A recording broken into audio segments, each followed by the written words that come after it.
Nyawa sekelompok anak melayang di tempat penitipan. Saat itu mereka sedang tidur siang dan sama sekali nggak menyangka kalau hidup mereka akan berakhir saat itu juga. Semua terjadi karena kemarahan pelaku yang tidak jelas asalnya. Padahal pelaku ini adalah seorang yang dulunya pernah jadi pelindung masyarakat. Ini adalah kasus mengerikan yang merenggut nyawa banyak anak yang tidak bersalah.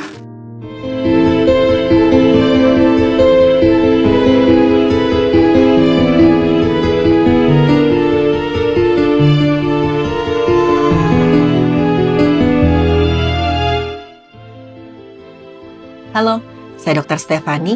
Saya seorang dokter spesialis forensik dan mediko-legal, dan saya belajar dari yang mati.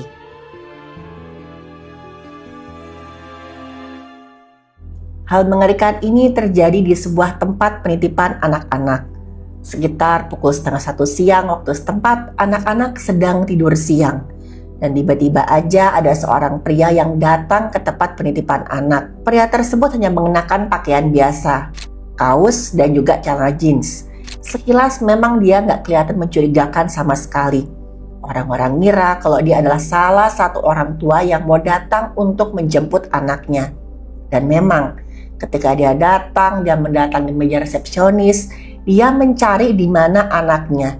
Dan kelihatan kaget saat mengetahui anaknya tidak ada di sana. Salah seorang petugas penitipan anak berkata, dari awal orang itu memang kelihatan gelisah. Dia bertanya anaknya di mana. Dan waktu kami berkata anak yang nggak ada di sana, dia kelihatan semakin nggak tenang.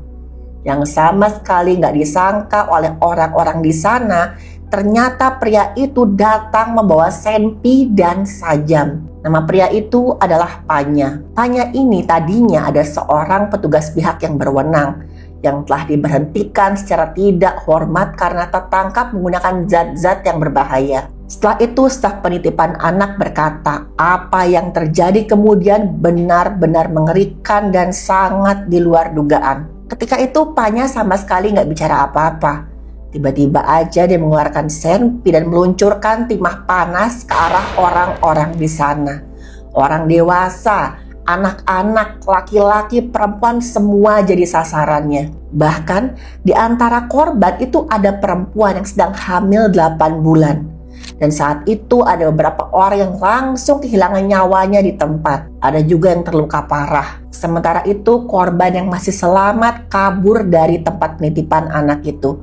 Bersusah payah walaupun mereka terluka parah, mereka berusaha melarikan diri. Mereka mau menyelamatkan diri karena takut akan jadi korban selanjutnya dari Panya. Salah seorang staf yang mendengar suara letusan awalnya mengira ada anak yang iseng bermain petasan.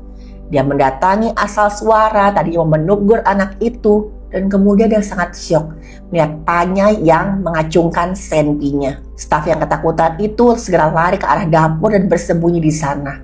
Karena dia nggak tahu harus berbuat apa. Di saat yang bersamaan, Panya berjalan menuju ruangan tempat anak-anak yang lain sedang tidur siang. Dia buka pintu ruangan secara paksa dan melihat anak-anak sedang tidur pulas. Anak-anak itu sama sekali nggak menyadari kalau ada bahaya yang sedang mendekat. Panya kemudian mengeluarkan sajam yang dia bawa dan mulai menghujamkan sajamnya ke anak-anak itu. Total ada 30 orang anak di sana. 19 orang anak kehilangan nyawanya dalam waktu yang singkat. Hanya hitungan menit. Ada seorang anak perempuan yang selamat itu berkata, ketika itu dia sempat terbangun mendengar suara letusan dan jeritan orang-orang dari luar ruangan. Waktu pintu dibuka paksa, anak itu saking ketakutannya berusaha gak bergerak dan bersuara. Dia bersembunyi di bawah selimut dan mendengar jeritan teman-temannya. Saking takutnya, anak itu gak bisa bergerak. Dan semuanya terjadi dengan sangat cepat. Cairan tubuh warna merah tercecer di lantai tempat penitipan anak itu. Anak-anak yang gak berdosa kehilangan nyawanya hanya dalam hitungan menit, teman-teman. Luka akibat sajam pada anak kecil memang cenderung lebih fatal dibandingkan orang dewasa karena perbedaan fisik yang cukup besar. Tubuh anak masih dalam tahap perkembangan, sehingga kulit dan juga ototnya lebih tipis dan belum sekuat orang-orang dewasa. Ini membuat sajam lebih mudah menembus ke dalam tubuh dan langsung mengenai organ-organ yang fatal. Selain itu, organ dalam anak kecil berukuran lebih kecil, letaknya juga lebih rapat, sehingga satu luka bisa mengenai beberapa organ sekaligus. Volume cairan tubuh pada anak-anak juga lebih sedikit, jadi kehilangan cairan dalam jumlah kecil pun bisa langsung menyebabkan syok atau kondisi gawat darurat. Berbeda dengan orang dewasa yang punya jaringan tubuh lebih tebal dan daya tahan tubuhnya relatif lebih kuat, sehingga bisa sedikit lebih tahan terhadap luka dan kebocoran cairan tubuh. Karena itulah luka sajam pada anak-anak memerlukan penanganan medis yang sangat cepat dan hati-hati. Bayangkan teman-teman, semengerikan itulah hal yang harus dihadapi oleh anak-anak itu. Dan mereka sama sekali nggak bisa melawan. Dan saat itu suasananya seperti mimpi buruk. Orang-orang yang masih hidup berusaha terus menyelamatkan diri. Dan setelah puas melakukan aksi kejamnya di dalam pusat penitipan, Panya melarikan diri. Dia masuk ke dalam truk pickup miliknya dan melaju kencang keluar dari tempat penitipan anak. Warga yang mendengar suara gaduh langsung merubungi tempat itu. Dan mereka baru sadar ternyata sedang ada hal mengerikan saat melihat tubuh anak-anak kecil yang sudah bersimbah cairan tubuh warna merah digendong keluar dari tempat penitipan anak. Dan sebagian besar dari mereka sudah tidak bernyawa. Tapi aksi kejamnya Panya nggak berhenti sampai di situ. Sebelumnya saya bilang kok dia kabur dari tempat penitipan anak. Salah satu korban yang berhasil selamat langsung melapor ke pihak yang berwenang tentang hal ini. Dan udah pasti pihak yang berwenang dengan cepat turun tangan karena kondisinya sudah sangat parah. Ada yang diturunkan untuk membantu evakuasi para korban di tempat penitipan anak. Ada juga yang kemudian ditugaskan untuk mengejar dan meringkus Panya. Terjadilah kejar-kejaran antara Panya dan juga pihak yang berwenang. Ketika mencoba kabur, Panya menabrak orang-orang yang ada di jalan. Dia mengendalikan truk dengan kecepatan tinggi, gak peduli dengan kondisi orang-orang tersebut. Karena bagi Panya, mereka tuh hanya halangan yang harus dilewati. Panya gak melihat mereka seperti manusia lagi. Selain itu, Panya juga meluncurkan timah panas secara membabi buta ke arah pengguna jalan. Termasuk seorang pengendara sepeda motor yang gak tahu apa-apa. Dia tuh hanya baru berbelok di perempatan. Tiba-tiba aja ada timah panas yang menembus tubuhnya. Total korban saat pengejaran Panya mencapai belasan orang. Banyak orang kehilangan nyawa di tempat karena luka bekas senpi miliknya Panya. Ada juga beberapa orang lain yang mengalami luka yang cukup parah. Beberapa di antaranya langsung dalam kondisi kritis. Tapi Panya seakan-akan belum puas, dia nggak berhenti, terus mengendarai mobil truknya menuju ke rumah. Ketika sampai di rumah, Panya sudah nggak bisa kabur lagi, karena rumahnya sudah dikepung oleh pihak yang berwenang. Semua orang mengira kalau Panya pasti akan menghentikan aksinya, karena dia sudah terpojok, dia nggak bisa lari lagi. Tapi hal di luar dugaan pun terjadi. Panya kemudian membakar mobilnya untuk menghalangi pandangan pihak yang berwenang. Dan kemudian Panya masuk ke rumah. Di dalam rumahnya ada istri dan juga anaknya yang kebingungan dan juga ketakutan. Mereka sempat bertanya kenapa Panya sampai dikejar oleh pihak yang berwenang. Di luar itu ada suara sirine, ribut-ribut, itu apa? Kenapa juga mobilnya sampai dibakar? Dan tanpa menjawab pertanyaan dari istri dan anaknya, Panya langsung mendor istrinya tepat di bagian kepala. Istrinya pun langsung kehilangan nyawanya di tempat. Panya juga melakukan hal yang sama pada anak laki-lakinya yang baru saja berusia 3 tahun. Dia mendor kepala anaknya yang gak tahu apa-apa. Anaknya pun menyusul ibunya. Anehnya, sebelum pihak yang berwenang berhasil menghentikan aksinya, Panya juga mengakhiri hidupnya sendiri. Lagi-lagi dengan cara mendor bagian kepala. Luka akibat senpi di kepala memang seringkali menyebabkan hilangnya nyawa dengan cara yang cukup cepat. Karena otak adalah organ vital yang mengendalikan seluruh fungsi tubuh. Ketika kepala yang didor bisa merusak jaringan otak secara langsung, terutama jika mengenai bagian penting, seperti batang otak yang mengatur napas, detak jantung, dan juga kesadaran. Selain itu, luka senpi biasanya menyebabkan kebocoran cairan tubuh yang hebat dalam tengkorak. Cairan tubuh akan menumpuk dan meningkatkan tekanan dalam otak. Jika tekanan dalam rongga tengkorak naik terlalu tinggi, otak nggak bisa lagi berfungsi dan akhirnya berhenti total. Bahkan Jika korban nggak langsung meninggal, luka seperti ini sering menimbulkan kerusakan permanen dan sulit diselamatkan.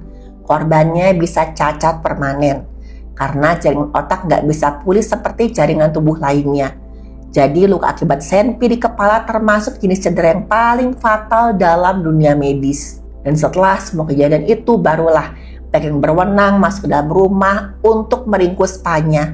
Dan mereka hanya menemukan 3 jasad tidak bernyawa tergeletak di lantai.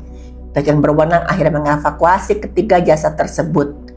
Dan gak ada yang tahu apa alasan Panya melakukan semua itu. Kasus ini langsung menarik perhatian banyak sekali pihak. Banyak yang kemudian menelusuri latar belakangnya Panya. Panya ini punya nama panjang Panya Khamrab. Dia adalah mantan petugas pihak yang berwenang. Dan ternyata dia punya riwayat penyalahgunaan zat-zat berbahaya. Panya pernah ditangkap karena terbukti memiliki zat berbahaya jenis stimulan. Zat jenis ini punya efek meningkatkan energi, konsentrasi, dan perasaan senang yang berlebihan. Zat ini bekerja merangsang zat kimia otak yaitu dopamin, norepinefrin, dan serotonin. Ketika terjadi peningkatan aktivitas sel-sel otak, maka orang akan merasakan gembira berlebihan dan juga peningkatan energi yang luar biasa. Di saat yang bersamaan terjadi peningkatan tensi, denyut jantung, dan juga peningkatan suhu tubuh. Ketika efek zat ini hilang, maka penggunanya akan merasa sangat lelah, kelaparan, dan bahkan sampai depresi. Jika digunakan dalam jangka waktu lama, maka sel-sel otak yang dipaksa bekerja terus-terusan, lama-kelamaan akan rusak. Akibatnya terjadi gangguan suasana hati, kecemasan, paranoid, dan juga gejala psikosis seperti skizofrenia. Diduga kuat itu yang dialami oleh Panya. Zat ini juga membahayakan fisik penggunanya. Efeknya antara lain hipertensi, gagal jantung, pecahnya pembuluh di otak, kejang-kejang, dan kerusakan otot. Semua itu gara-gara otak dan otot distimulasi secara berlebihan. Secara fisik, ada satu ciri khas orang yang menggunakan zat ini, yaitu kerusakan gigi dan jaringan mulut yang sangat parah. Karena zat ini menghambat produksi air liur, sehingga mulut jadi sangat kering. Bakteri di mulut tubuh subur sehingga terjadi infeksi pada gusi dan gigi. Nah, di saat bersamaan, pengguna zat ini jadi sering ingin makan atau minum yang manis-manis. Gula yang masuk ke mulut membuat bakteri semakin tumbuh subur sehingga gusi dan gigi semakin rusak. Gak cuma itu, zat ini juga menyebabkan ketegangan pada otot wajah. Penggunanya tanpa sadar itu sering banget gigit-gigit dan menggertakkan giginya. Banyak banget orang yang gak sadar sebesar apa bahayanya menyalahgunakan zat jenis ini. Salah satunya adalah Panya. Panya akhirnya diberhentikan dari pekerjaannya secara tidak hormat. Dia juga harus menjalani serangkaian proses peradilan untuk memutuskan sanksi apa yang akan dia terima. Sebenarnya menggunakan zat terlarang bukanlah kesalahan pertamanya Panya. Dia juga pernah dihukum karena mendor anjing liar di samping atasannya. Padahal kan seharusnya dia nggak sembarangan menggunakan senpinya. Akhirnya dia dipindah tugaskan untuk menjaga sebuah bank. Selama bertugas, Panya sering kelihatan nggak fokus dan mengantuk. Bahkan, Panya sering ketiduran saat bekerja. Suatu hari, manajer bank melihat Panya sedang tertidur pulas di tengah-tengah jam kerjanya. Dia datangi Panya, dia bangunkan.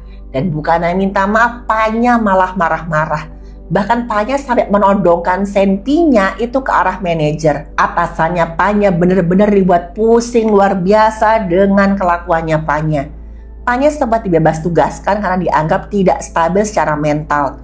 Dia nggak hanya kehilangan pekerjaan, tapi juga martabat dan akhirnya akal sehatnya pun ikutan hilang. Selama di rumah kan bukan yang perbaiki diri, Panya malah terus membuat ulah. Dia pernah mengadakan pesta di rumah dan mengundang beberapa orang temannya. Mereka membuat keributan sampai para tetangga di sekitar rumahnya Panya merasa sangat terganggu. Mereka melaporkan kejadian itu ke pihak yang berwenang. Catatan kesalahan Panya pun semakin banyak. Tapi biarpun begitu, Panya sama sekali nggak kapok. Dia malah selingkuh dengan seorang wanita. Perselingkuhan itu diketahui oleh istrinya Panya. Mereka bertengkar hebat. Panya bukannya minta maaf, malah marah besar dan mengancam keselamatan istri dan juga anaknya. Gara-gara ini istrinya Panya sempat milih untuk berpisah sementara waktu dengan suaminya. Dia mengancam akan menceraikan Panya kalau suaminya terus-terusan bikin ulah. Semua itu membuat Panya semakin stres dan banyak pikiran. Puncaknya pagi itu, sebelum tragedi terjadi. Panya datang ke pengadilan karena harus mempertanggungjawabkan kelakuannya yang memakai zat terlarang ketika masih menjadi pihak yang berwenang. Ketika keluar dari gedung pengadilan, Panya nggak pulang ke rumah. Dia mengemudikan mobilnya ke sana kemari tanpa arah, sampai akhirnya entah kenapa dia sampai ke pusat penitipan anak, tempat dulu anaknya sering dititipkan. Dan saat itu Panya juga membawa senpi dan sajam yang dia punya. Menurut keterangan staf, memang anak Panya itu pernah dititipkan di sana. Dia sempat terdaftar di sana, tapi anaknya itu sudah nggak hadir selama sebulan terakhir ini. Makanya waktu Panya datang, staf dan juga orang tua anak yang lain mengira kalau Panya itu mungkin mau menitipkan anaknya lagi. Gak ada yang curiga sama sekali dengan sikapnya Panya. Tapi di balik semua itu ternyata ada tumpukan rasa marah, rasa malu dan juga frustrasi yang telah lama memuncak. Dan pada saat itu dia lupa anaknya nggak lagi ada di situ. Pikirannya sudah kelewat kacau. Tumpukan emosi Panya berubah jadi kejadian yang mengerikan. Pihak yang berwenang menduga kalau salah satu pemicu aksi nekatnya Panya itu adalah pikiran kalau anaknya masih dia titipkan di sana.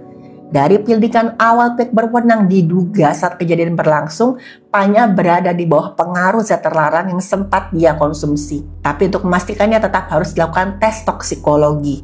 Masalahnya ketika dilakukan otopsi oleh pihak forensik tidak ditemukan tanda-tanda zat berbahaya dalam tubuhnya Panya. Jadi kenapa kok Panya sampai menghilangkan nyawa banyak orang? Apakah karena kemarahannya atau otaknya sudah kelewat rusak akibat riwayat penggunaan zat-zat berbahaya? Sementara itu keluarga, tetangga dan teman-teman Panya sama sekali nggak menduga kalau dia bisa melakukan aksi keji seperti itu. Tapi kenyataannya ini memang benar terjadi. Seorang ayah yang tadinya melindungi keluarganya tiba-tiba berubah jadi pelaku kejahatan yang sangat brutal. Tanpa belas kasihan dan menghilangkan nyawa korban yang sebagian besar adalah anak-anak yang tidak bisa melawan. Para ahli menyebut ini sebagai contoh kasus di mana tekanan mental, masalah pribadi, dan penyalahgunaan zat bisa menjadi kombinasi yang mengerikan. Motif Panya hingga kini belum pernah terungkap secara pasti, karena pihak berwenang nggak bisa lagi bertanya pada Panya. Bahkan Panya nggak meninggalkan catatan atau rekaman yang menunjukkan kalau dia punya perilaku yang mengerikan. Satu-satu yang tersisa hanyalah korban-korbannya yang selamat, di mana mereka harus menyembuhkan trauma mereka sendiri. Gimana nggak teman-teman? Mereka nggak pernah menyangka kok hari itu bakal menjadi hari yang sangat sial. Banyak dari korban yang selamat akhirnya mendapatkan bantuan terapi untuk memulihkan kejiwaan mereka. Tragedi ini terjadi di Thailand pada tahun 2022. Tercatat 37 orang meninggal dunia, termasuk 24 orang anak-anak kecil yang sama sekali tidak bersalah. Para orang tua banyak kehilangan buah hati mereka dalam sekejap mata. Hari setelah kejadian, pemerintah Thailand menetapkan Hari Berkabung Nasional. Bendera pun diturunkan setengah tiang. Kota yang sebelumnya tenang berubah menjadi lautan air mata dan juga kesedihan. Para keluarga korban dan warga lain semua berkumpul untuk memberi penghormatan terakhir. Di situ terlihat petak-petak petik kecil yang berjejer dengan rapi. Foto anak-anak, mainan kesayangan mereka, dan juga tangisan yang gak berhenti-berhenti. Upacara kremasi pun secara massal dilakukan. Suara lonceng dan nyala lilin menjadi saksi terakhir perjalanan para korban. Saking hebohnya kejadian ini, Raja dan Ratu Thailand secara langsung mengunjungi rumah sakit tempat para korban luka-luka dirawat. Mereka juga menyampaikan bela sungkawa kepada keluarga yang ditinggalkan. Raja juga menyatakan kalau pemerintah akan menanggung seluruh biaya pengobatan, pemakaman, dan dukungan psikologis untuk para keluarga korban. Tapi tetap muncul pertanyaan dari masyarakat. Bagaimana seseorang yang memiliki sejarah penyalahgunaan zat-zat berbahaya dan sudah nggak lagi menjadi petugas pihak yang berwenang masih bisa memiliki senpi? Akhirnya tragedi ini memaksa pemerintah Thailand untuk mengeluarkan beberapa peraturan baru yang lebih tegas. Yang pertama, pengetatan izin kepemilikan senpi. Semua pemilik senpi kini harus menjalani pemeriksaan psikologis dan mendapatkan surat rekomendasi berkelakuan baik. Yang kedua, pengawasan ekstra terhadap aparat keamanan aktif maupun yang telah pensiun, terutama yang masih menyimpan senpi mereka. Yang ketiga, program pengampunan nasional untuk senjata ilegal. Saat itu warga diberi kesempatan untuk menyerahkan senpi ilegal tanpa sanksi karena tujuannya mengurangi peredaran senpi tanpa izin. Kemudian Operasi Nasional Pemberantasan Zat Terlarang. Petugas dikerahkan ke berbagai provinsi untuk menyisir pengguna, pengedar, dan jaringan peredaran zat terlarang. Tapi dampaknya bukan hanya di sekitar peraturan baru. Sekolah-sekolah dan tempat lain yang sering didatangi anak-anak mulai meningkatkan pengamanan. Para orang tua menjadi jauh lebih protektif. Banyak warga Thailand mulai mempertanyakan apakah sistem sosial, hukum, dan kesehatan mental di negara mereka sudah cukup kuat. Apa kejadian ini bisa dicegah kalau ada pendekatan yang lebih manusiawi terhadap orang-orang dengan masalah psikis? Teman-teman, yang jelas saya mengecam tindakan yang dilakukan oleh Panya. Memang hari sial itu nggak pernah ada dalam kalender. Kita harus selalu waspada karena bahaya bisa mengintai dari mana aja. Dan saya doakan semoga kita semua selalu selamat dan mendapatkan perlindungan. Teman-teman, tragedi ini mengingatkan kita bahwa kejahatan paling mengerikan bisa dilakukan oleh orang yang pernah dipercaya dan dihormati.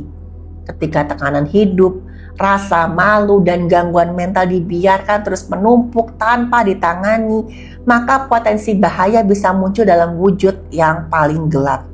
Sayangnya, yang menjadi korban justru mereka yang paling gak berdaya, yaitu anak-anak kecil yang bahkan belum sempat membuka mata dari tidur siangnya. Kita gak akan pernah tahu kapan seseorang bisa kehilangan kendali, tapi kita selalu bisa memilih untuk peduli sebelum semuanya terlambat. Kesehatan mental bukan hal yang bisa kita abaikan begitu aja, karena dampaknya bisa jauh lebih besar dari yang terlihat di permukaan. Maka dari itu menjaga kesehatan mental dan juga saling mendengarkan bukan hanya tanggung jawab pribadi, tapi tanggung jawab bersama sebagai sesama manusia. Karena di tengah dunia yang penuh tekanan ini, kadang yang kita butuhkan bukan kekerasan, tapi empati pada sesama.